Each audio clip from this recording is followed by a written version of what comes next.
kita akan bicara terhadap wilayah dampak atau wilayah pengaruh terhadap operasi pertambangan itu. Jadi nanti jangan ada masyarakat di lingkar di luar itu yang merasa loh kok kenapa program pemberdayaan masyarakat hanya di wilayah tambang atau mayoritas di sana. Yang mereka harus menyadari bahwa dampak langsung daripada akibat pertambangan itu adalah ada di lingkar tambang. Jadi demikian pula halnya ketika masyarakat di lingkar tambang di sini menyadari kok ada bantuan ini ke kabupaten.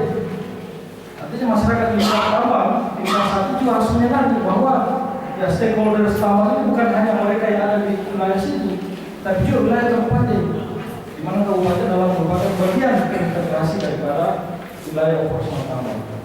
Cadangan mineral yang ada di wilayah kita ini akan dimaksimalkan untuk membuat daerah ini sejahtera secara permanen.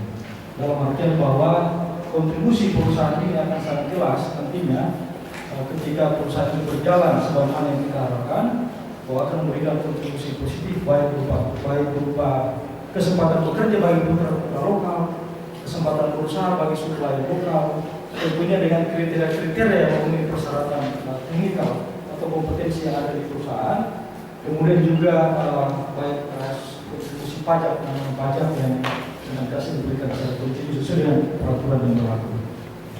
Perlu dipaparkan mengenai pemberdayaan masyarakat. Apa sih itu pemberdayaan masyarakat? Karena semua orang bisa berbicara mengenai pemberdayaan masyarakat.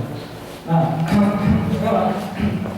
ini terlalu banyak definisi yang berkaitan dengan pemberdayaan masyarakat di Jawa Barat. Tetapi disadari bahwa tantangannya sangat berat sekali karena menyangkut berbagai hal dan menyangkut keseluruhan dimensi kehidupan sehari-hari dari masyarakat itu.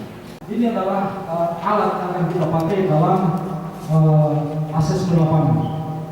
Nah, kira-kira nanti ini secara umum ya di Indonesia yang kita ketahui bahwa pasti banyak masalah-masalah yang berkaitan dengan pendidikan di desa. Yang paling tahu secara real, secara konkret masalah di sebuah desa adalah masyarakat di desa itu. Bukan masyarakat di desa C, bukan masyarakat di kabupaten A, B, C, ada di mana. Ada musim hujan, ada musim kemarau, ada juga musim kawin. Nah, ini penting ini Bapak-bapak. Jadi pernah kita itu mengelontorkan budget ketika musim kawin. Habis dana itu dipakai untuk mahar, dan sebagainya, subhanallah. Terus kalau musim musim kayak musim mangga itu penting apa? Kita tahu bahwa pada saat musim mangga itu biasanya itu banyak penyakit menceret.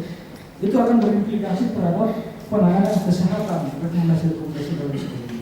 Musim banjir dan lain sebagainya itu masing-masing punya makna semuanya.